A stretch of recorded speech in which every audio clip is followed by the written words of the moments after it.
University por parte de Matthew Smith, doctor en psicología. Hizo una investigación en Ganzfeld y la expuso, y hoy la conferencia que he oído de José Miguel es muy superior a lo que yo había oído en el 2008. Por eso quería hacer esa referencia, porque para mí personalmente, aunque ya sé que es una conferencia pesada, dura, pero es como se tiene que hacer una investigación, y creo que es un ejemplo perfecto. Ahora, si os parece, pasamos a hablar de nuestra investigación, ¿vale? Nosotros somos un grupo de investigación, es un laboratorio que hay en la Facultad de Psicología, y pedimos permiso al decanato a través de un proyecto para poder hacer investigación en parapsicología. De hecho, hemos hecho ya varias investigaciones en telepatía, en precognición, en lo que a nivel popular se llama casas encantadas, y hoy expondremos este tipo de investigación. Pero también tenéis que saber que no somos un grupo o un laboratorio que está vinculado a la universidad, simplemente se nos ha prestado un espacio y cada año tenemos que hacer un informe de todas las investigaciones que hacemos. Entonces, si os parece bien, pasamos a la investigación. El título de la investigación es Estados alterados de conciencia y actividad anómala del entorno. Yo voy a estar en la mitad del tiempo para explicar el concepto de estados alterados de conciencia y por qué le llamamos actividad anómala del entorno y no casas encantadas. Y José Luis, en la segunda mitad del tiempo, explicará el proceso de investigación con su método, hipótesis y resultados. Las explicaciones que vamos a ofrecer de estados alterados de conciencia y de otros conceptos, tenéis que entender que lo haremos de una manera muy sutil. Hay muchas referencias, hay muchas explicaciones a un solo concepto, entonces nosotros hemos buscado aquellas que son más fáciles para poder entender el tipo de experimento que hemos diseñado. Por ejemplo, hemos obtenido información de libros especializados, revistas especializadas, y para simplificarlo más, un poco de Wikipedia. Entonces los conceptos han de entender que no son una explicación profunda, es una explicación muy sencilla, y que no haremos referencia a todos los autores, simplemente a aquellos que creemos que hace mejor favor a la propia investigación para su propio entendimiento. En una investigación, en un informe de investigación, empieza por el título y luego pasaríamos al resumen. Lo leo muy rápidamente. Se investigó si en determinadas condiciones los estados alterados de conciencia pueden afectar a los procesos de percepción e interpretación de los individuos y si también puede ser un factor para provocar actividad anómala en el entorno, lo que popularmente se conoce como fenómeno poltergeist o otro tipo de fenómeno, como puede ser memoria del lugar o fenómeno inquietante o haunting, casas encantadas. En la investigación se utilizó el método observacional, concretamente el experimento de campo con un tipo de diseño. Se creó 3 grupos. Hicimos el grupo de sujetos experimentales, el grupo de investigadores y el grupo técnico. Lo dejamos aquí y pasamos a la siguiente fase. Vamos a definir de forma, vuelvo a repetir, muy sencilla, ¿vale?, lo que es un estado alterado de conciencia. Para empezar, empezaremos por conciencia, que es el conocimiento que uno tiene de sí mismo y de su entorno. Estado de conciencia lo podemos definir donde están las actividades, las funciones neurocognitivas superiores, los pensamientos, sentimientos, percepciones, que tienen un lugar cuando estamos despiertos, vigilia activa. Esto es muy importante. Y razonablemente alertas y atentos. ¿Y qué quiere decir estados alterados de conciencia? Un estado alterado de conciencia es una condición significativamente diferente al estado de vigilia atenta. Es un concepto importante. Muestra la existencia de niveles o fases de vigilia distintas. Estos niveles distintos pueden ser inducidos y alterados de la siguiente forma: de forma artificial, por drogas o por una práctica, o por un concepto patológico, puede ser agotamiento, privación del sueño, epilepsia, esquizofrenia, etcétera, etcétera, etcétera. Aquí lo que es importante entender es que cuando una persona está en un estado de vigilia atenta y pasa a otros estados diferentes a la vigilia atenta, ya podemos empezar a interpretar que se producen estos cambios de estados alterados. El concepto que nos vamos a mover va a ser en el concepto de práctica. ¿Por qué? Porque no nos interesan los estados patológicos, hablamos de la medicina, y lo vamos a aplicar todo el campo de la parapsicología. En psicología se conoce el término procedimientos para disminuir la activación. Es lo mismo que decir estados alterados de conciencia, relajación o activación. Por ejemplo, modelos que hablan de los estados alterados de conciencia es la hipnosis. Vamos a definir sencillamente lo que es la hipnosis. Es un procedimiento durante el cual un profesional o un investigador del área de la salud sugiere que un cliente, paciente o sujeto experimente cambios en sus sensaciones, percepciones, pensamientos o conductas. Es una teoría que reconoce el papel del hipnólogo, sujeto hipnotizado y el contexto. Esto es importante porque años atrás las explicaciones nada más hacían referencia al sujeto hipnotizado.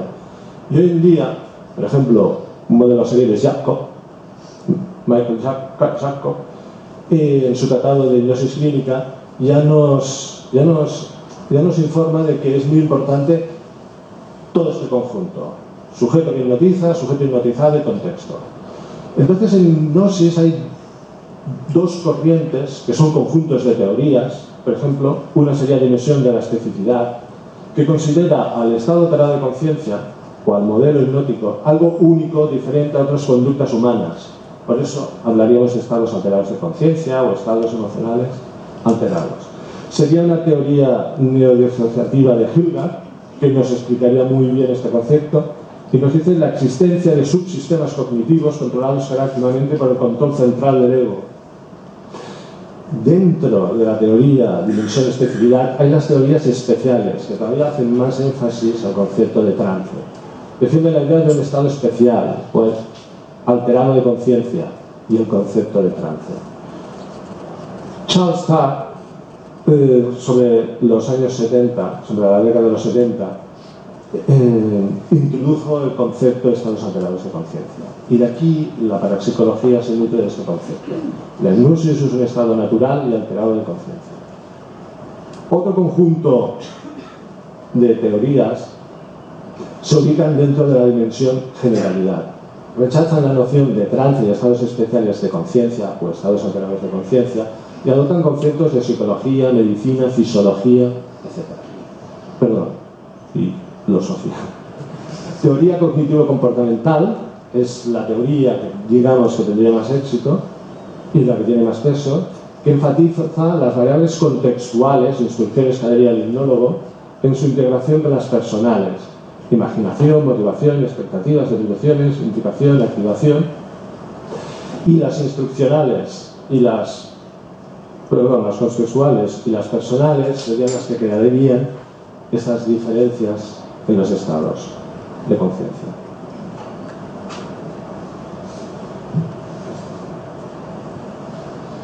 Vamos a ver qué procedimientos dentro de la parapsicología se han utilizado en sus experimentos para tratar los estados alterados de conciencia. En psicología se llama procedimientos para disminuir la activación.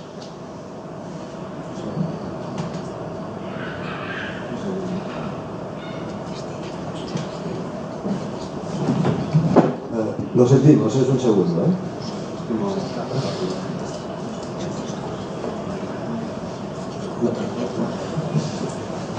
Hay un error, pero bueno, vamos a corregirlo, intentaré yo corregirlo a través de mi explicación.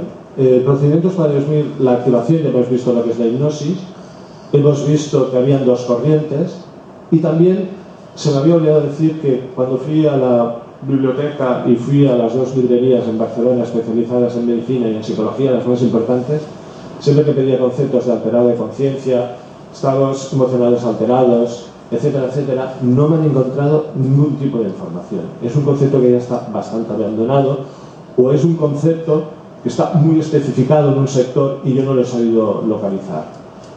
Continuamos con los procedimientos para disminuir la activación a los alterados de conciencia. Tenemos la relajación progresiva, se ha utilizado mucho en investigación en parapsicología, sobre todo en los años 60, 50. Tenemos las técnicas de biofeedback, que son un poco más modernas, muy típicas de la psicología. Aquí vemos una fotografía de un individuo que intenta controlar, pues, el ritmo cardíaco, las pulsaciones, etcétera, etcétera. Luego tendríamos un producto estrella que es la meditación, que se ha trabajado mucho con ella en el campo de la parapsicología.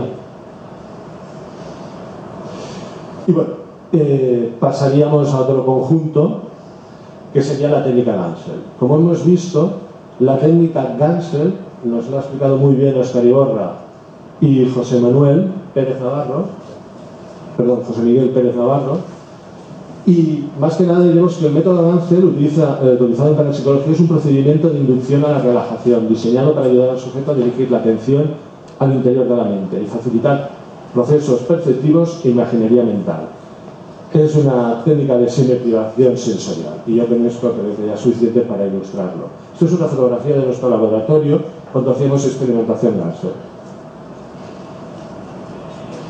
Nosotros, otro procedimiento que utilizamos, y esto es una técnica que nosotros hemos elegido porque hemos creído conveniente, es para dentro del campo de la neurotecnología.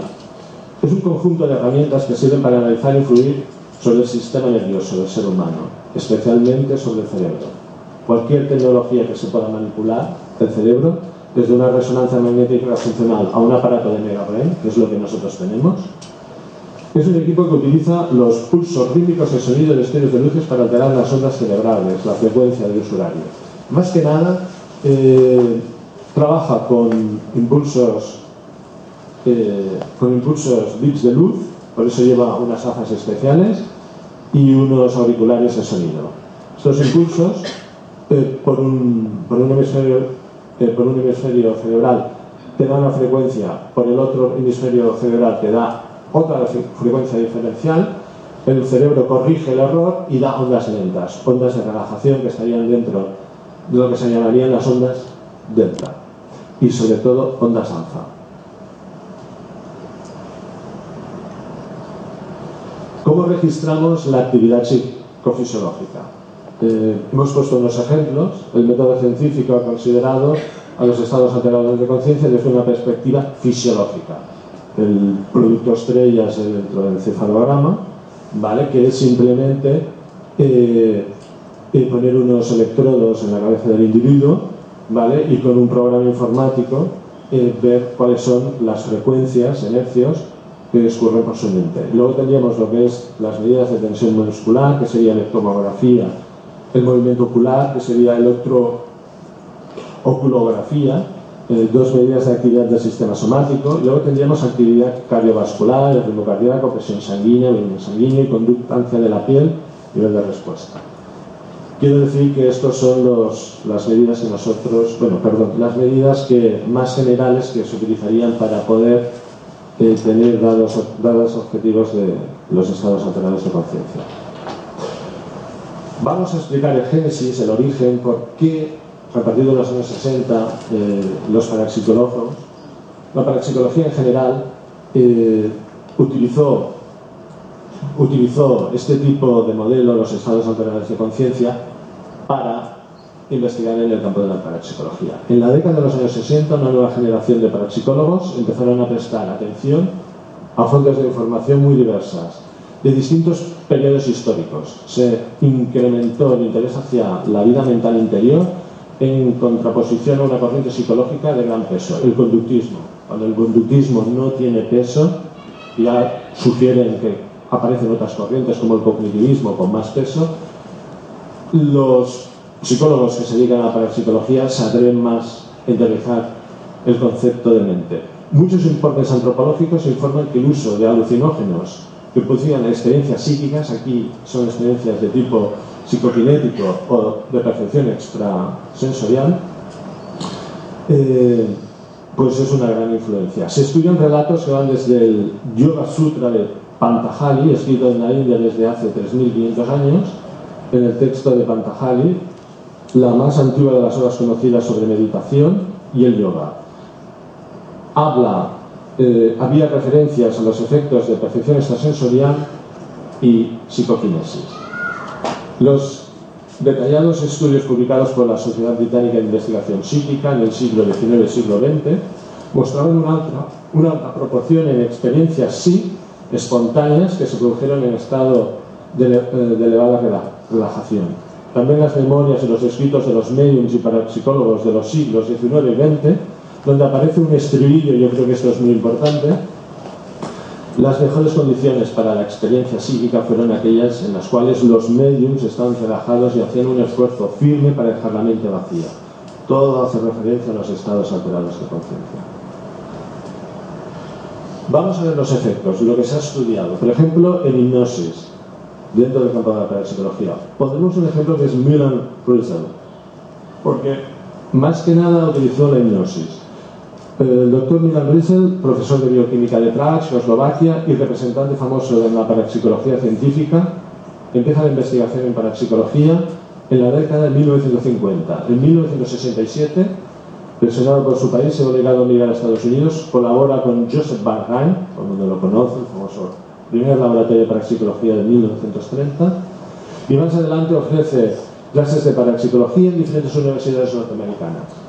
Su principal método es la técnica en hipnosis, donde toma el control de los sujetos experimentales para las pruebas de percepción extrasensorial.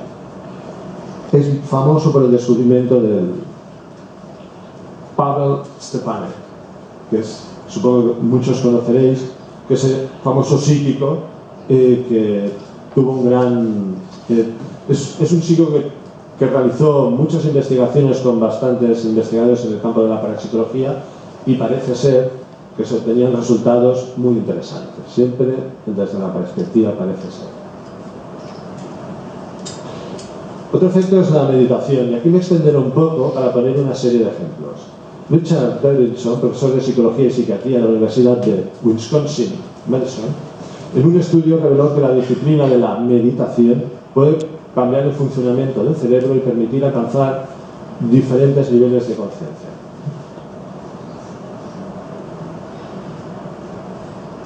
Estamos hablando de un investigador de mucha talla. El doctor Herbert Benson, médico especializado en cardiología, profesor asociado en medicina en Harvard Medical School y director emérito del Instituto Benson Henry, especializado en la respuesta de la relajación para contrarrestar los efectos del estrés, en 1981 realizó un experimento con unos monjes que estaban en el Himalaya, en una zona remota. Utilizó una técnica que se llama meditación tumo, se refieren al fuego interior, y lo que consiguieron estos monjes era ponerse en una temperatura de 4 grados Celsius, se ponían unas toallas mojadas, 3 toallas, y las secaban y no enfermaban, no se resfriaban. Y esto, lo que se observó es que podían conseguir aumentar 9 grados su temperatura corporal. Una persona en esas condiciones hubiera entrado en shock, una persona normal, y tal vez se le hubiera producido la muerte. Wim Hof es el hombre de hielo. Supongo que algunos lo habéis visto en algún programa. Es de origen de Holanda y estas pruebas se realizan en Ámsterdam. Es una persona que es capaz de realizar diversas pruebas en lugares de frío extremo controlado, su sistema nervioso autónomo. En un experimento se observó que creaba una gran cantidad de anticuerpos, pero solamente durante su meditación, ni antes ni después. Esto significa que tal vez la meditación, a través de la relajación profunda, pueda actuar de alguna manera con el sistema inmunitario. Luego tenemos a Helen Fladger, de la Universidad de Amsterdam, junto a sus colaboradores de la Universidad Wisconsin-Madison, investigación del fenómeno de parpadeo de la atención.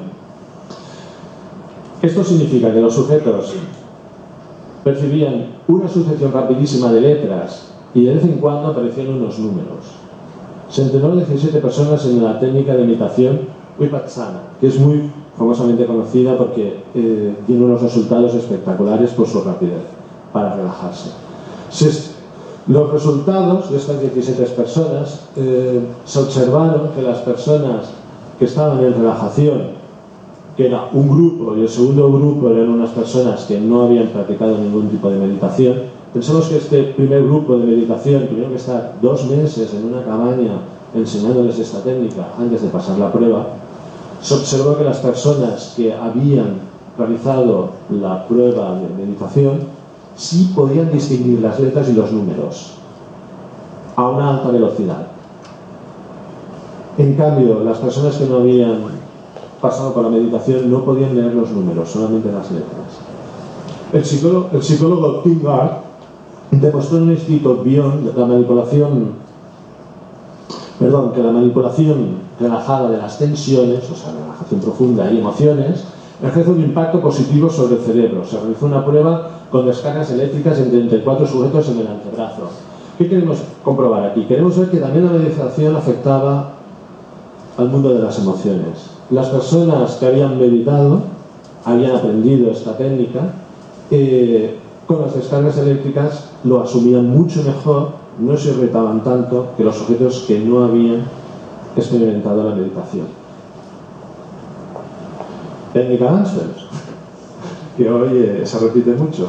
Charles Connerton, que ya hemos hablado, Óscar Iborra y José Miguel, doctor en psicología, dedicó gran parte de su carrera profesional en la investigación, etcétera, etcétera. No quiero entretenerme aquí, nada más quiero decir que parece ser, los datos no son concluyentes, parece ser que cuanto más tiempo está el sujeto en estado Gansel, mejores resultados podría obtener. Por ejemplo, se sabe que los sujetos que estaban más de 30 minutos obtenían mejores resultados que los que estaban nada más en 15 minutos. Nada más damos este dato como curioso.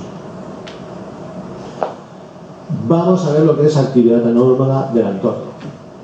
Óscar Iborra nos ha explicado muy bien conceptos de la Parapsychal Association. Nosotros vamos a explicar una pequeña clasificación popular de cómo entiende la Parapsychal Association esta clasificación.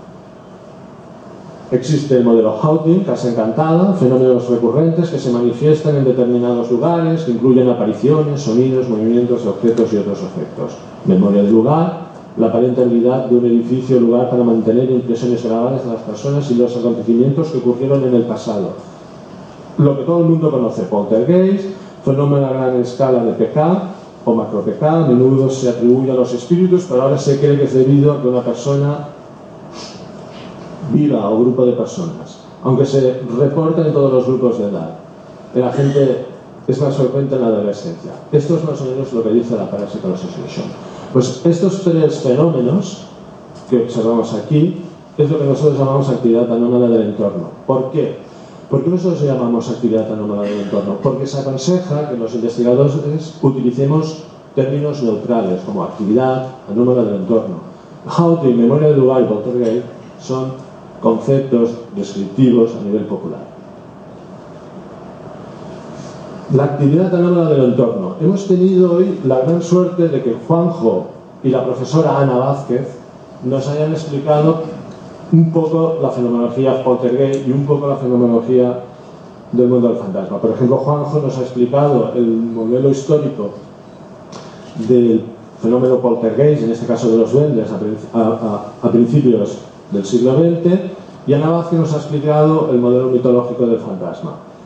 Nosotros no nos podemos extender aquí, pero daremos unas breves referencias, pero más o menos lo que han explicado nuestros colegas, en este caso, pues han hecho una gran ayuda a entender un poco este fenómeno. Por ejemplo, diremos que la PK, psicoquinesis, aparentemente ha sido observada desde la antigüedad. Facultades excepcionales han sido atribuidos a los iniciados o personas sagradas. Escritos antiguos sobre técnicas de meditación en la India de más de 3.500 años, como el texto de Pantajali, la más antigua de las obras conocidas sobre meditación yoga, había referencia a los efectos de percepción extrasensorial y psicoquinesis. Siglo VI empiezan los primeros datos, que al menos nosotros tenemos referencia, ¿vale?, sobre poltergeist. Se registran casos. Siglo XVI y posterior se hicieron intentos por documentar los casos. Por ejemplo, tenemos un tratado de demonología donde nos explica un supuesto caso de poltergeist. Tenemos un caso de psicoquinesis, pero muy similar a lo que podría ser una casa encantada. Es Daniel Douglas Home. Nació en Edimburgo en 1833. Es un famosísimo medium por sus capacidades psicoquinéticas, el que manifestaban la mediunidad, materializaciones, desmaterializaciones, meditaciones, mesas que se inclinan, etcétera, etcétera.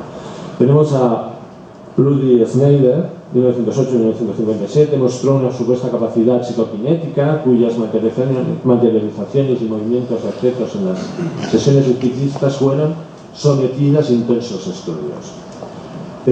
Todo el mundo conoceréis a Hans Bender, doctorado en medicina y psicólogo, fue parapsicólogo de la Universidad de Friburgo. Su caso más famoso, Anna Marie Sitch, una chica de 19 años que trabajaba en unas oficinas, en un bufete de abogado, y cuando pasaba se movían las lámparas. No daremos más detalles, simplemente es para crear un poco de contexto.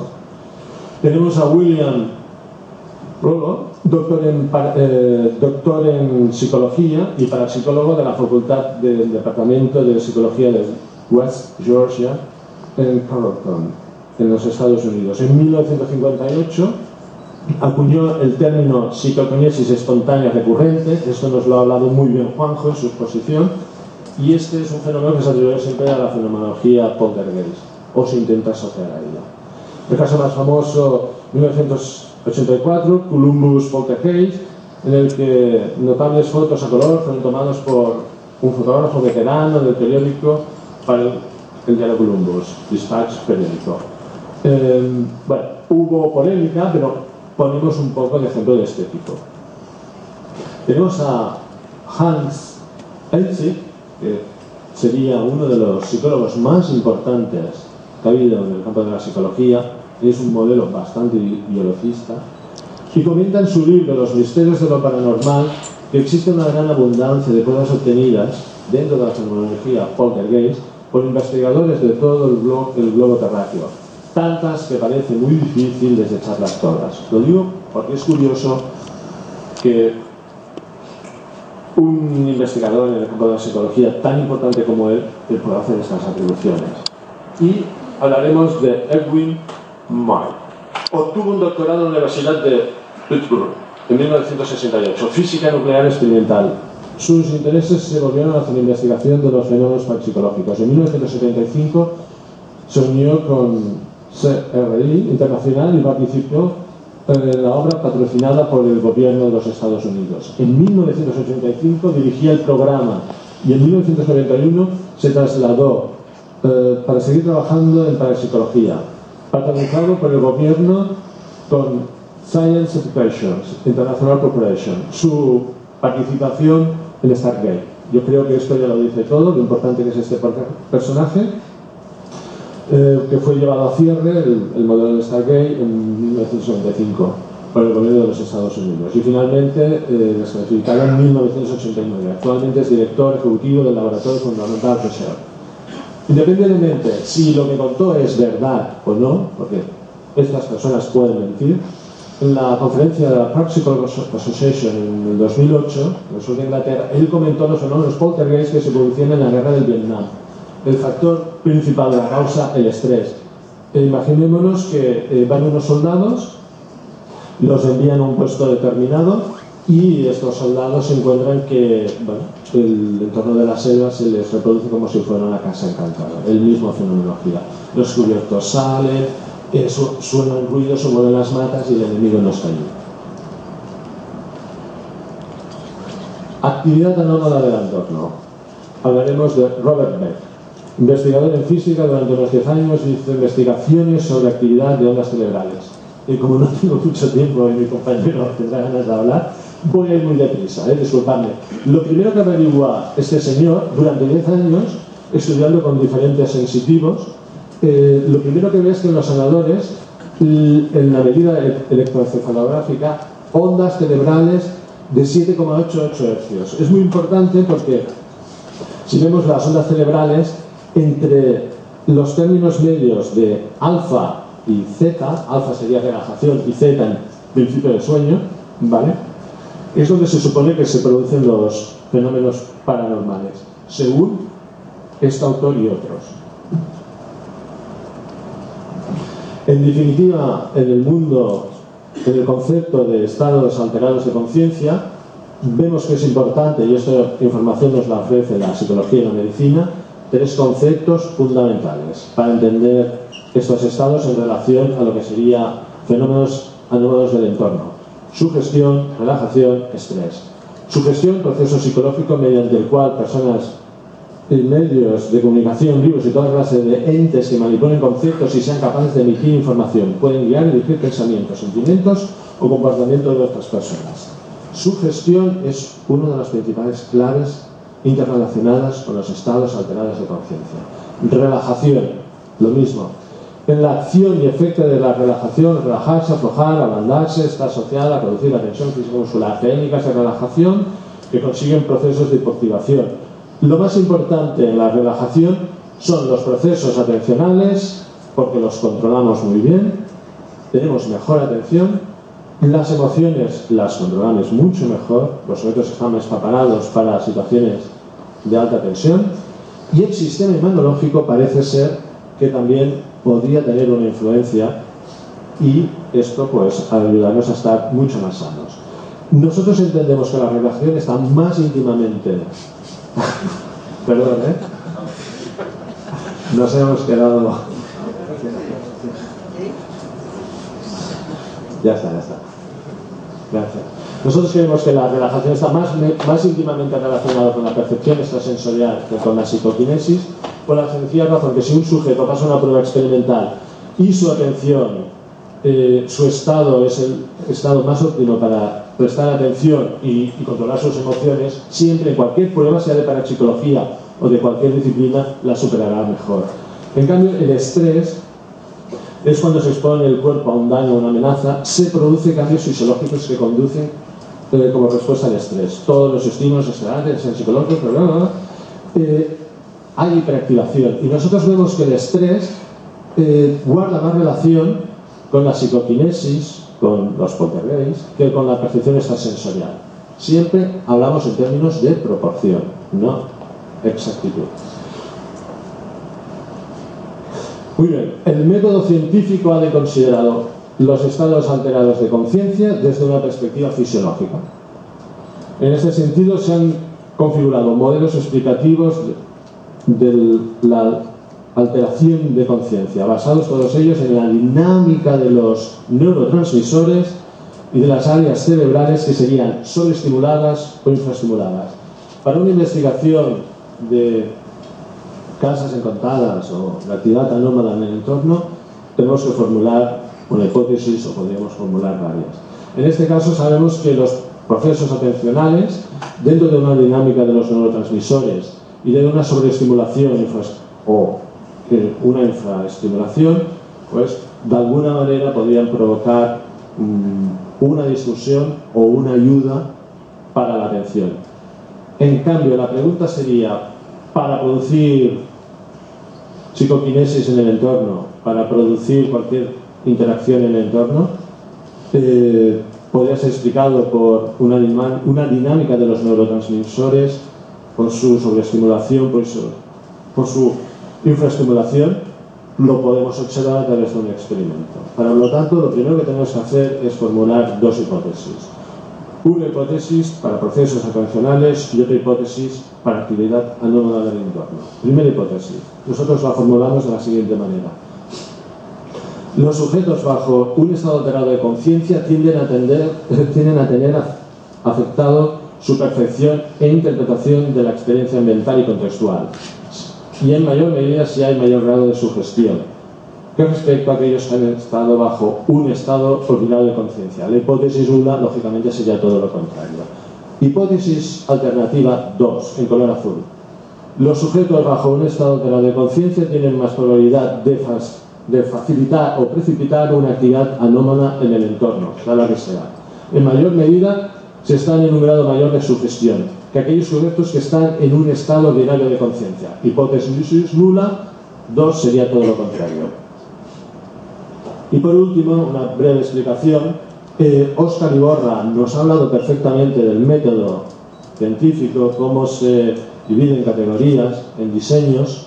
¿Vale? Nosotros hablaremos nada más del método observacional, que es como nosotros creemos que tiene que estudiarse, pues, estos famosos entornos que parece ser que pasen cosas extrañas. En el método observacional existen diferentes modos de plantear la observación.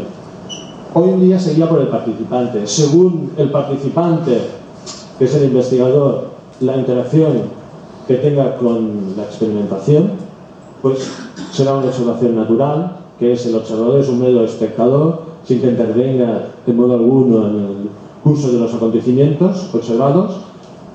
Para poner un ejemplo, la disciplina sería, la que mejor lo explicaría es la etología. Todos habéis visto estos programas en la National Geographic, que aparecen los famosos leones, etcétera, etcétera.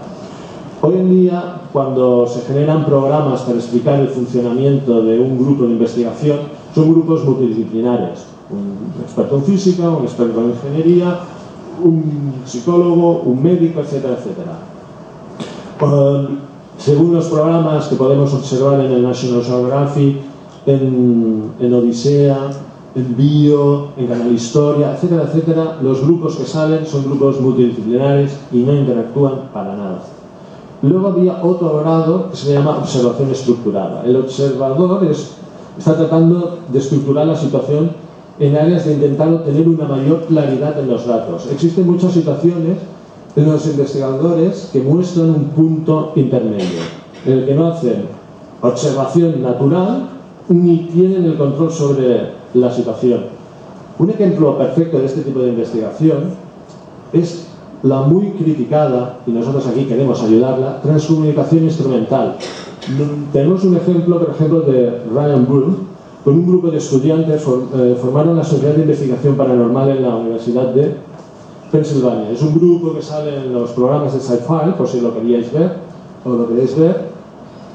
Ellos utilizan el método de transcomunicación instrumental y lo estructuran de la siguiente manera. Utilizan grabadoras y otros registros, hablan con las supuestas identidades, por lo tanto ya estructuran y además ponen objetos como cuchillos, etcétera, etcétera. Y el experimento de campo es llevar un experimento de laboratorio, pero sin los controles exhaustivos del laboratorio, en un entorno. Y es lo que nosotros hacemos. Y ahora José Luis, que me parece que le he robado mucho tiempo, va a hacer la siguiente fase. Y muchas gracias.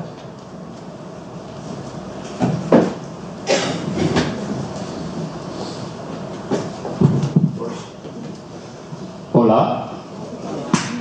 Así provoca un pico de activación cortical. Bueno, veamos un poquito a la acción, a la aplicación práctica de investigación psicológica, el método científico, concretamente el método observacional. Fuera del laboratorio, condiciones de laboratorio, en la medida de lo posible, en el contexto natural, en una casa presuntamente encantada. Bueno, concretamente, nos fuimos a un hotel abandonado que está en la Sierra de Montserrat, en Barcelona, a las faldas del Santuario de Montserrat. Un hotel que no hay mucha información histórica de este hotel. Fue un hotel esplendoroso, increíble, donde fue mucha gente de dinero a principios del siglo XX. Luego la guerra civil pasó a manos del gobierno militar. Durante unos años, pues eso, hubieron heridos, mutilados, muertos, bla, bla, bla, bla, bla, bla. Luego se dieron diferentes usos a ese hospital, a otro tipo de cosas. Y más o menos, por la poca información que se tiene, ese sitio fue abandonado a principios o mediados de los años 80, ¿vale? Y luego, como cualquier sitio así peculiar abandonado, fueron, pues bueno, pues muchos grupos de investigadores, de aficionados, de casas encantadas a este sitio, y ellos reportan, dicen que en esta casa hay fenómenos extraños, incluidos pues lo que le hacen las psicofonías, sonidos audibles desconocidos y otro tipo de fenómenos inexplicables. Bueno, esta es el hotel abandonado, a ver si esto me hace caso. Esta montaña es Montserrat, como podéis deducir. Esto es otra perspectiva del hotel, es bastante grande. Esto ya es el interior, porque es bastante grande, hay 2 o 3 pisos, hay muchas estancias. Esto es un pasillo que se ve tenebroso. Y aquí es el salón comedor, que es bastante grande, donde tuvo lugar la investigación con el método observacional. Bueno, aquí se desarrolló todo lo que hicimos. Y el método y la forma de investigar no es el habitual, porque como hemos dicho antes, y se ha repetido muchas veces esta tarde, utilizamos el método científico, pero aplicado en el contexto ecológico. Vale, este es un esquema resumen de cómo funcionó todo lo que hicimos. Vamos a ver, fuimos alrededor de 20 personas. No fuimos todos ahí, poner los aparatos y todos hicimos todo. No. hubo una organización y grupos con sus roles específicos. Esto que está aquí de verde son los llamados sujetos experimentales. De una forma resumida, de dos formas distintas les influenciamos a que tuvieran un estado alterado de conciencia o de relajación. Aquí, a través de un ritual cabalístico, aquí, mediante la Mega Brain, ¿no? El mismo principio de la Gansel, y por último, esta tercera forma de inducir, usamos los sujetos experimentales de esta y esta condición experimental posteriormente, con el círculo mágico, que lo de mágico solo tiene el nombre, por cierto. Pero la cuestión es que era un círculo mágico, se sentaban en el suelo cogidos de la mano y guiados mediante instrucciones verbales de uno de los, en este caso por Jaume, de los investigadores, pues se les guió para inducir su estado alterado de conciencia, ¿vale? Y tanto en esta situación experimental como en esta, veis aquí una flecha, a la que se, por decirlo de una forma, a la que se detectó por indicadores observables de que estaban todos o la mayoría en un estado de relajación profunda o estado alterado de conciencia, se le dio unas instrucciones muy determinadas para que hicieran algo que luego os voy a decir el que es. Esto en rojo es el grupo control formado por 8 estudiantes de psicología, ¿vale? Ellos también se les sacaron varias medidas pre y post, antes y después del experimento, que luego especificaré también. Ellos no se les relajó, este grupo control, era para contrastar diferencias en las medidas que hicimos con el grupo que sí que inducimos un estado de relajación o estado alterado de conciencia. Y así y aquí no sé lo que ha pasado.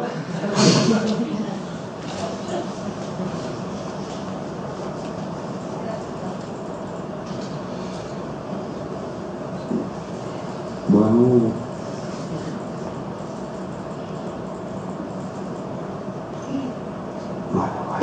Ya queda menos.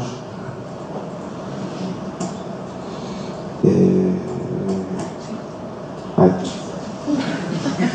La hora ya la sabemos, ¿no? Bueno, vale, placa. Ahora explicaremos esto que acabo de decir, lo he dicho muy por encima para que tengáis una idea. Diferentes grupos. O sea que no todos hacíamos de todo.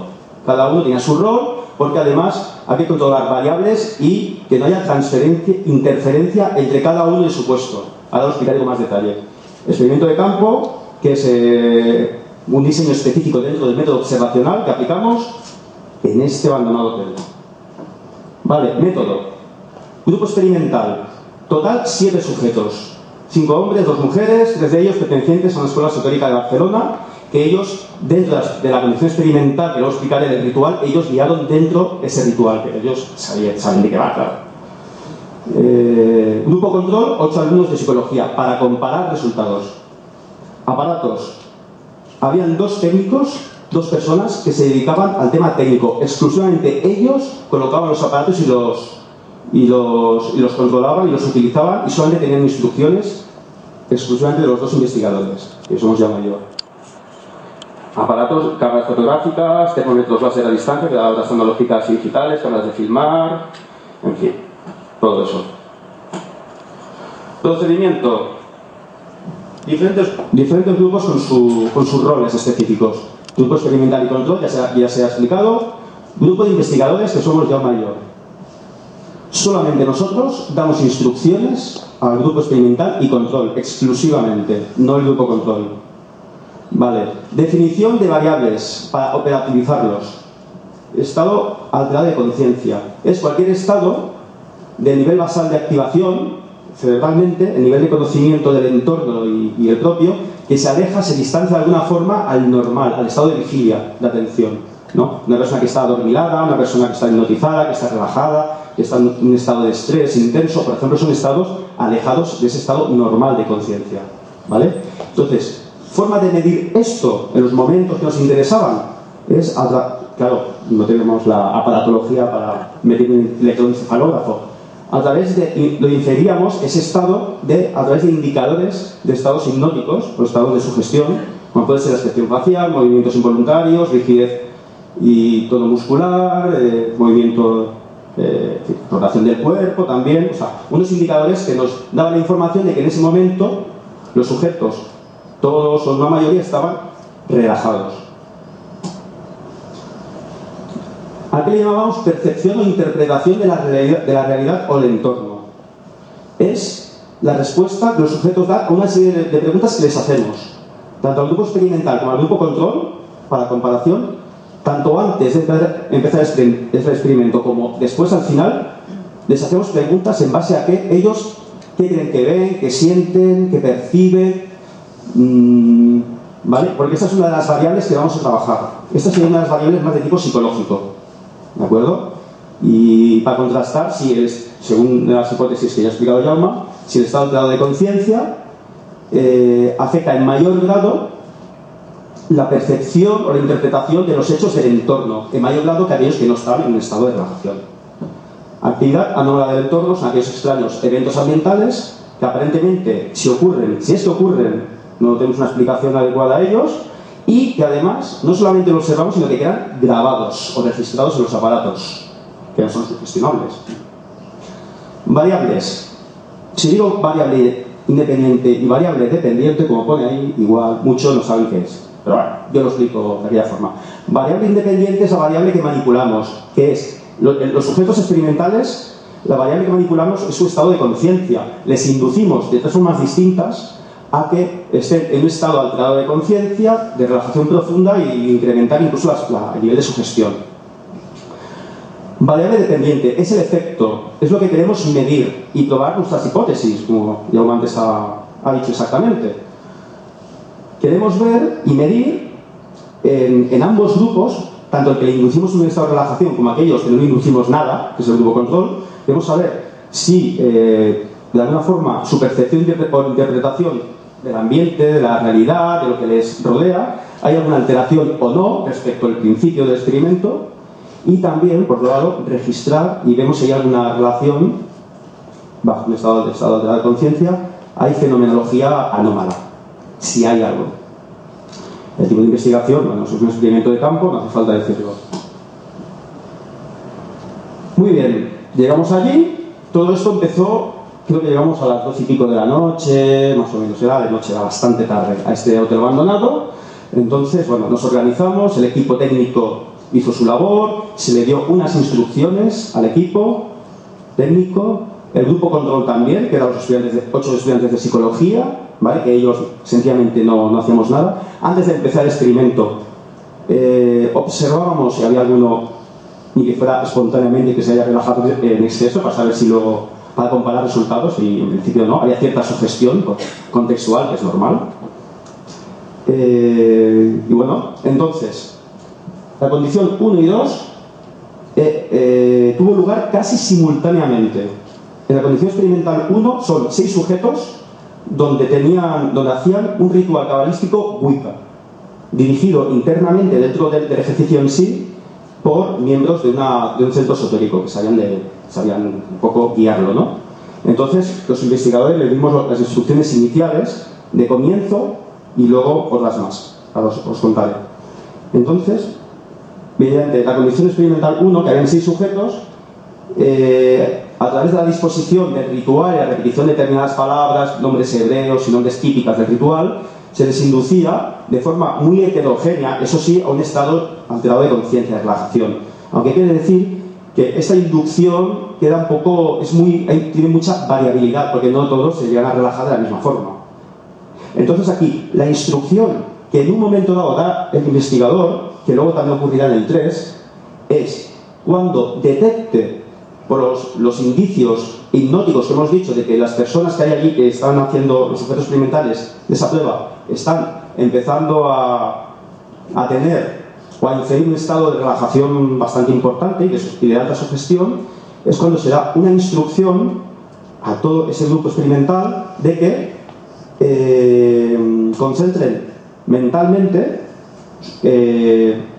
al punto que quieran en el entorno externo toda la energía y que intenten interactuar con el entorno. Se da una orden muy general porque los sujetos que hay en ese grupo es muy heterogéneo, tienen niveles de creencias muy distintas, con lo cual no podemos dar una orden demasiado específica, ¿de acuerdo? Previamente, esta misma orden se da posteriormente en la condición experimental 3, que luego lo explicaré. El equipo técnico ya sabe de antemano que en el momento que demos estas instrucciones de forma especial hagan fotos, graben y hagan todos los registros posibles con los aparatos desde el momento de las instrucciones y los siguientes minutos. Pero también se les dice que en otros momentos fuera de estas instrucciones también hagan grabaciones. La condición experimental 2, que ocurre casi de forma simultánea, también es un sujeto donde se le utiliza el aparato de la Megabrain, ¿no?, que tiene el mismo principio de semiprivación sensorial como la Ganzel, que se ha explicado antes, ¿vale? Y también se le induce un estado de relajación.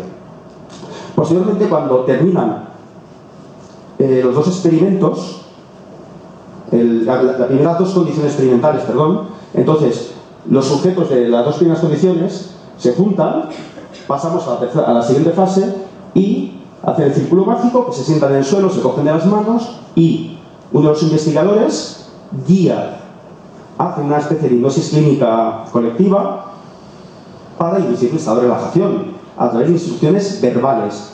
E igualmente, después de estar un rato determinado, por rotación del cuerpo, la pausalidad del cuello, por el ritmo de respiración, por una serie de señales hipnóticas que ya hemos explicado antes, cuando ya detecte que más o menos todos, o casi todos, tienen un estado de relajación bastante significativo, un estado alterado de conciencia, con lo cual también un incremento de la sugestión, también se dará las mismas instrucciones que se ha dado en la condición 1. Y ante lo cual, evidentemente, el equipo técnico ya sabe lo que tiene que hacer en aquel momento para grabar. Aquí vamos a presentar varias fotos de la experiencia, no todas son hechas allí, porque no todo el mundo ha dado su consentimiento para que salgan en fotografía. Esta sí que es de allí, ¿vale? Aquí es la preparación de la condición experimental 1, que es el ritual cabalístico Wicca. Aquí, bueno, hay un pentagrama con varias velas, en fin, es antes de empezar la condición experimental 1. Esta foto no es de allí, como podéis imaginar, ¿vale? Representa el ritual en sí mismo, ¿no? Esta foto sí es de allí. Es la administración de la condición experimental 2, casi simultáneo a la anterior, donde se le induce un estado alterado de conciencia, de relajación profunda a través de la Megabrain también. Se le ve bastante cómodo, podéis ver. Vale, esta foto no es de allí. Esto es la condición experimental 3, que es la suma de las dos condiciones experimentales. La ritual, que son 6, y la de la Megabrain, que es 1. Total, 7 personas hay aquí. Entonces se empieza ya, pues, lo que hemos explicado antes, a guiar una inducción de hipnosis colectiva clínica a través de instrucciones verbales dadas por uno de los investigadores. ¡Chachán! Resultados. Y estoy yendo bastante rápido. ¿Qué resultados hemos tenido en las dos variables que queremos medir de nuestras hipótesis? Había dos hipótesis, repito, como se ha dicho anteriormente. Una de carácter más psicológico, que es aquella en que aquellos sujetos que están bajo un estado alterado de conciencia o de relajación profunda tienden a interpretar o percibir el entorno de una forma más distorsionada o con mayor cambio que respecto a aquellos que no están relajados especialmente. Pues bien, el resultado que nos ha dado a nosotros, eso es un estudio cualitativo que se llama, ni estadística, como habéis visto, es un estudio más bien cualitativo, es que la mitad de los sujetos experimentales, que son 7 personas, la mitad de ellos, previamente, antes de empezar todo, ya dijimos de que ya a todos se les preguntó, se hizo este test verbal de también qué sensaciones tenían. Al principio ninguno percibía nada raro, a principio. Algunos tenían cierto nivel de sugestión contextual normal, pero ninguno percibía ni veía cosas raras al principio. Bien, una vez acabado el experimento, los sujetos experimentales, la mitad de ellos sí que referían sensaciones o percepciones de cosas que habían intuido, percibido, sentido, algo raro que les pareció ver. Incluso uno dijo que llegó a ver algo, llegó a ver un ente o algo, un espíritu, algo raro, vio. Grupo control, que no se les ha inducido a ningún estado alterado de conciencia ni nada. Grupo control, que estaban allí también como los otros. Ninguno de ellos en ningún momento dijo que tuvo ningún tipo de sensación, ni les pareció ver algo, ni sentir nada. Con lo cual, ese es el resultado de esta hipótesis. Luego, la otra hipótesis, que es más de carácter parapsicológico, es si los sujetos bajo un estado alterado de conciencia favorece más que aparezca actividad anómala. Pues bien, sí hubo fenómenos. Hubo fenómenos que se registraron y que observamos. Ahora, no fenómenos anómalos. No se registró ni se detectó ningún fenómeno considerado anómalo con la definición que hemos dado antes, ni siquiera lo observamos nosotros los investigadores directamente. No hubo ninguna incongruencia. Sí que hubieron fenómenos, hubieron muchos ruidos, es un hotel abandonado que las ventanas hechas polvo, muchas están sueltas, movimientos de ventanas, muchos ruidos, se movían ventanas evidentemente, pero la explicación era muy clara, era un día de mucho viento y el viento movía todo aquello.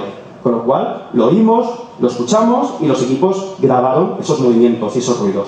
Pero esos son fenómenos que no son bien conocidos las causas. Lo que es actividad anómala, no hubo. Discusión. En definitiva, un resumen de lo que hemos dicho en los resultados. Los sujetos bajo un estado alterado de conciencia, ellos, la mitad, sí que tuvieron cierta distorsión en la percepción del entorno, cosa que no tenían antes. Antes, cuando no estaban en un estado alterado de conciencia ni de relajación. Por otro lado, fenómeno anómalo, ni lo observamos ni se registró. Nada. ¿Vale? Nosotros partíamos de la información específica de ese sitio, de que había gente, aficionados que fueron allí, les pareció observar de que había ciertos fenómenos extraños, movimientos de objetos, presencias, y bueno, evidentemente ese día estaban de vacaciones o no apareció nada de esto. Vale, estos resultados de esta investigación en concreto no van en la línea de otros resultados que se han hecho en la revisión histórica y anteriores por muchos que Jaume ya había explicado en la introducción, en el sentido de que bajo un estado alterado de conciencia no se ha producido ni poltergeist ni cualquier actividad anómala. No ha habido, se supone ahí, interacción mente-materia objetivable. Con lo cual, de las dos hipótesis planteadas, la de carácter psicológico, aquella de que podía haber una distorsión en la percepción de la realidad si estaba relajado o en estado alterado de conciencia, los datos dan esa hipótesis como provisionalmente cierta y hay apoyo empírico que permite no rechazarla. Luego, la diferencia entre los grupos experimental y control son significativas desde el punto de vista cualitativo. No hay estadística porque es otro tipo de método. Respecto a la segunda hipótesis, la hipótesis de carácter parapsicológico, de estado alterado de conciencia, presencia o actividad anómala que se ha presentado en el entorno donde estábamos, pues evidentemente los datos rechazan esta hipótesis como verdadera y dan un soporte empírico a la hipótesis nula, que es la opuesta, que esté relajado, no da igual, es independiente, y en este caso ni se ha presentado ningún fenómeno. ¿De acuerdo? Hay que tener en cuenta que, aunque en esta investigación en concreto no ha ido en cuanto a la relación mente en estado alterado de conciencia y actividad poltergeist o de otro tipo en el entorno, no ha ido en la línea de otras investigaciones que sí que han dado soporte empírico, esto no significa nada. Esto es una investigación que tiene una peculiaridad. Esta investigación no únicamente el objetivo era investigar, hay una función docente de enseñar a los alumnos de psicología cómo se aplica el método científico a los fenómenos paranormales.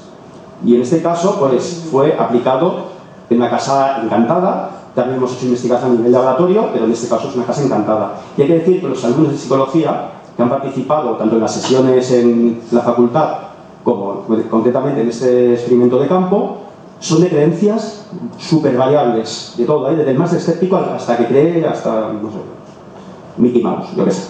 En fin, que hay de todo, ¿no? Pero igualmente, pues ya a través de las sesiones periódicas que se hacen en la universidad, pues ya se les ha explicado un poco el método científico, desde el enfoque científico, respetando las creencias de cada uno, pero, como bien se ha apuntado por aquí en más de una ocasión, cuando se investiga en ciencia, las creencias, la política y la religión quedan en la puerta, y cuando tú superas la puerta para investigar científicamente, todo queda atrás y te centras en la investigación con los datos rigurosos. Y nada. Y para terminar, y esto ya es una cosa, dos apuntes finales. Una es, los hay que creen en todo y los hay que no creen absolutamente en nada. Es bueno ser crítico y ser incluso escéptico, pero abierto a la investigación. Y dos, y cogiendo uno de los resultados significativos de esta investigación, mucha gente, las creencias las cosas de la realidad las damos como realidades objetivas y muchas veces, no muchas veces, siempre, la realidad no es objetiva y volcamos en ella nuestras expectativas y nuestras creencias. Y termino diciendo una frase que ya viene de la historia griega, y algunos autores contemporáneos lo han añadido, como el psicólogo Aldous Huxley, que decía: no son las cosas las que nos perturban, es la interpretación de las cosas la que nos perturban. Gracias.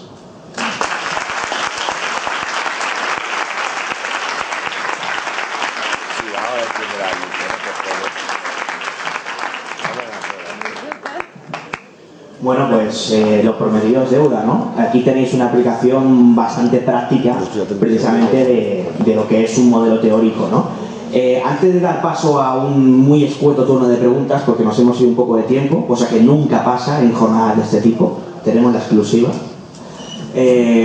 A ver, una pregunta rápida, ¿vale? Sin contar a los que están alojados en el hotel y a los ponentes, ¿quién tiene previsto quedarse a cenar? En el buffet hay que comprar un ticket, o habría que comprar un ticket por 16 euros en la recepción. Entonces vamos a cenar aquí.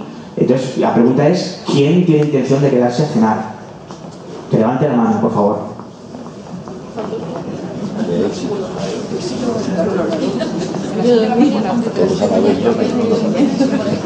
Vale. Qué éxito. Bueno, pues turno de preguntas. ¿Alguien quiere preguntar algo? Callas, coño.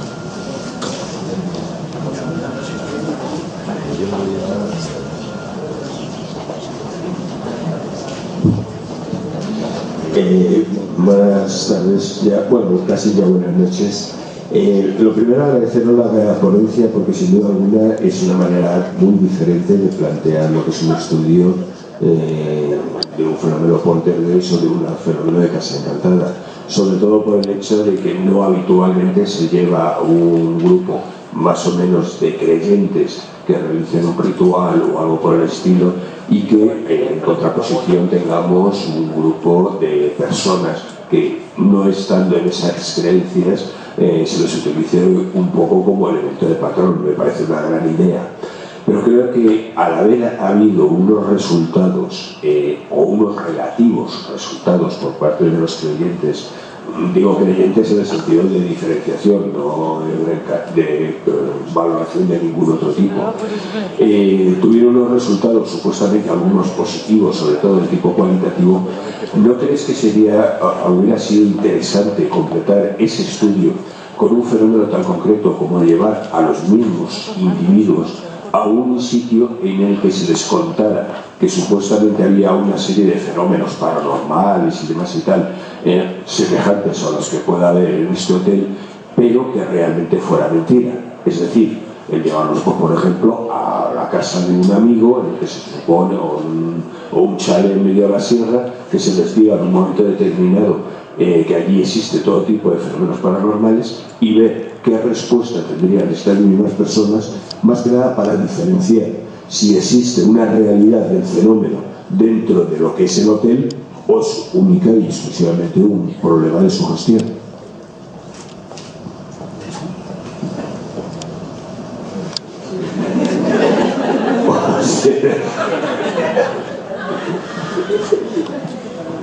Es que el flash de la foto me ha dejado.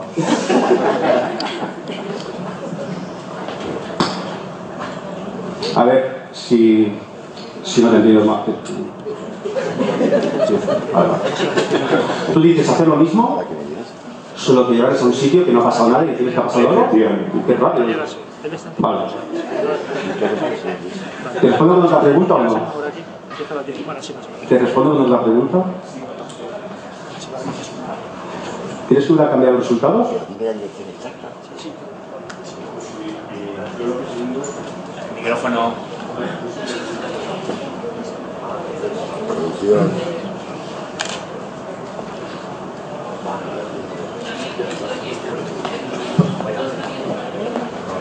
Y ahora sí. No, digo directamente que los resultados no hubieran cambiado. Más allá de que lo digo, por ejemplo, hay una experiencia que se realiza en una universidad inglesa. Lo que pasa es que ahora mismo no recuerdo exactamente. problema de la pilla. Bueno, lo estoy haciendo yo esto, ¿eh? La cuestión está en este centro, esta universidad realiza una experiencia semanal y lo que hace es directamente Quizá un centro que en un momento determinado tuviera una referencia de lugar encantado, cuentan a nuevas personas. Es que yo no me estoy enterando de nada. Es que, a ver, es un tipo de preguntas, no de respuestas.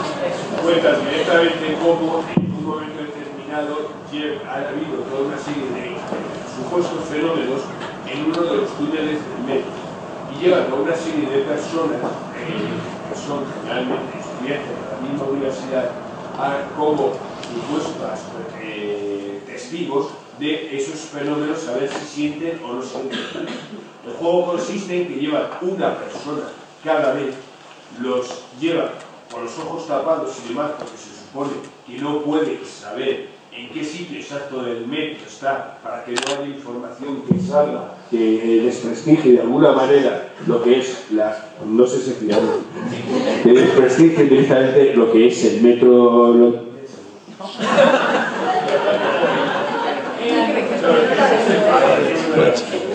Supone que no turno de pregunta. Y según lo llevas, los meten en una zona concreta, se supone en el metro, y apagan todas las luces y demás, y dejan a la persona allí y la vigilan por medio de cámaras. El tema está que, claro, todas estas personas tienen todo tipo de vivencias. No estamos hablando de que sean ni creyentes, ni pertenezcan a algún grupo religioso en particular, son meramente estudiantes que participan en el movimiento. Y todos tienen experiencias de ser tocados, de sentir experiencias de voces que oyen alrededor, incluso algunos ven entidades espirituales que se mueven por allí, luces y demás. Todo eso, sin duda alguna, tiene un valor a la hora de respuesta. El gran problema es que en realidad nunca los llevaron a ningún sitio, simplemente los hicieron dar vueltas por la universidad con los ojos tapados, los bajaron al sótano y los dejaron durante un cierto tiempo en una de las partes del sótano de la universidad a oscuras. Y eso demostraba de alguna manera el valor de la sugestión que tienen todos estos lugares. Es decir, que cuando tú vas a ellos, ya estás predispuesto de una manera muy importante a vivir toda una serie de experiencias que sin duda alguna no tienen nada que ver con el local. Y eso era la razón de la pregunta, porque claro, al haber tenido unos resultados más o menos cualitativos concretos con la experiencia que habéis realizado, el repetirla sin esa previsión, sin duda alguna, afianzaría mucho más el valor sugestivo que tiene sobre las personas que son utilizados, o sea, que viven estas experiencias, el hecho de lo que ellos, con una situación previa, ya están valorando. No, la experiencia que nos cuentas es genial y es maravillosa y eso es. Lo que pasa es que lo vemos más como un estudio en el campo de la psicología y nosotros, nuestra función es en el campo de la parapsicología. Si poníamos esta pequeña hipótesis, nos basábamos en las experiencias de Wiseman, en sus investigaciones, con sujetos en el castillo de Edinburgh, que los ponían abajo, los monitorizaban con unas cámaras y los sujetos, al cabo de un tiempo, pues tenían experiencias incluso desagradables y suponían que tenían entidades que los podían incluso tocar. Era un experimento muy sencillo y volvemos a repetir, la base de todo era ver si podíamos registrar algún fenómeno anómalo, describir uno de estos fenómenos psicológicos que decía Wiseman y otros autores, pero sobre todo la base principal era enseñar a los alumnos a que utilizaran el método observacional en este caso. Pero lo que tú dices, correctamente, un tipo de experimentos así es genial para hacer este tipo de observación.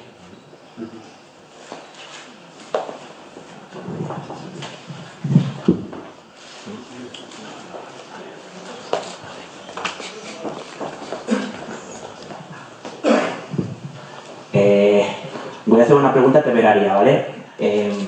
¿Hay alguna pregunta que pueda ser que esté de las primeras filas? ¿Quién quiere preguntar? ¿Puedes venir un segundo, por favor, y preguntas desde aquí? Gracias.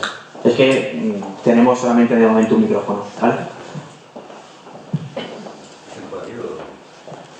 Esto es ponente por un día. Bueno, pues nada, me encantó por la conferencia, me ha encantado que he hablado con vosotros.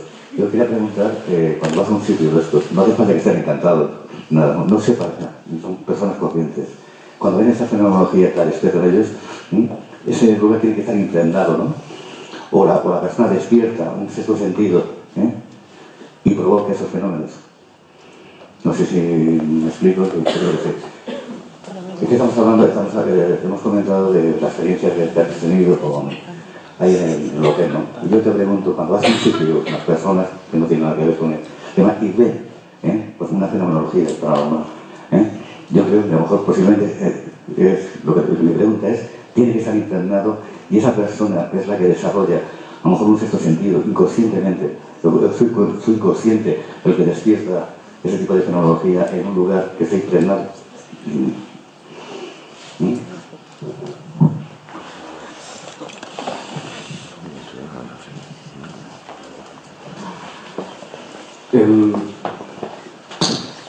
Si el lugar es impregnado o no es impregnado, no lo sé. No, yo me refería si es la persona, si es consciente. Porque es que soy consciente, de que vas y tal, y hay personas que han tenido fenómenos que no saben explicarlo, ¿no? Que han visto una patogénesis, un espíritu. Hay uno que ha referido a haber visto, bueno, y la mitad de los objetos experimentales han referido que han notado presencias, sensaciones, y uno de ellos explícitamente pareció ver algo materializado o algo más concreto, ¿no? Digamos. Vale. En ese sentido, a los efectos de nuestra investigación y las hipótesis planteadas y de la operativización de las variables, por lo que entendemos específicamente qué es actividad anómala del entorno, esto, como es una, vamos a llamarlo así, un fenómeno subjetivo, no lo tenemos como actividad anómala del entorno. Más allá que luego pueda haber otras cosas, y aquí entraremos en otro debate, más allá de eso. Pero la definición de actividad anómala del entorno hace referencia a aquello que, más allá de lo que podamos observar o no, las cámaras y los equipos de audio puedan registrar. ¿Vale? Cualquier otro fenómeno que sea subjetivo, que no podamos observarlo directamente el resto, y especialmente las cámaras, no está dentro de los objetivos de la investigación. Supongo que te referías a un lugar, hay una teoría de impregnación que es muy antigua y que inconscientemente las personas activan de alguna manera el entorno. ¿Te referías más o menos a esto? Nosotros no somos partidarios de esta teoría, no somos quienes para decir si es verdad o mentira, pero simplemente decir que no somos partidarios de esta teoría. La realidad existe, la realidad está ahí. Podría ser, lo que pasa es que nosotros no somos partidarios. Es una ciencia exacta la parapsicología. No, claro. Otro tipo de parapsicólogos sí estaría de acuerdo con ella, pero en este caso nosotros no. Sí, más creyentes. Bueno, pues un fortísimo aplauso para Jaume Mercedes, que nos ha aquí.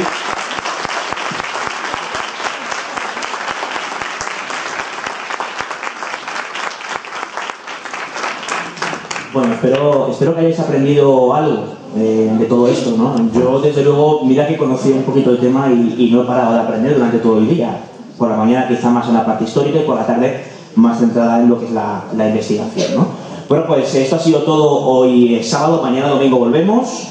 A primera hora estará con nosotros Manuel Berrocal. Es este hombre que hablaba pero el micrófono no lo dejaba hablar. Explicando algo que yo creo que es realmente interesante, ¿no? Y lo he titulado Videncia de 5 a 7, análisis de una echadora de cartas. Bueno, Manuel Berrocal es licenciado en Medicina por la Universidad Autónoma de Madrid y secretario de la Sociedad Española de Parapsicología. Y luego, acto seguido, el psiquiatra emérito, doctorado por la Complutense, Francisco Rubia, nos hablará de espiritualidad. Luego habrá una mesa redonda con todos los ponentes, tanto de esta tarde como de mañana, en la que pues se debatirá sobre la verdadera investigación en parapsicología, que es algo que se estaba comentando antes, ¿no? Las diferentes teorías que hay, cómo se puede investigar estas cuestiones, o cuál es el estado de la cuestión de la investigación de estos temas. desde un punto de vista pues más escéptico o quizá no tan escéptico, depende de quién lo interprete, ¿no?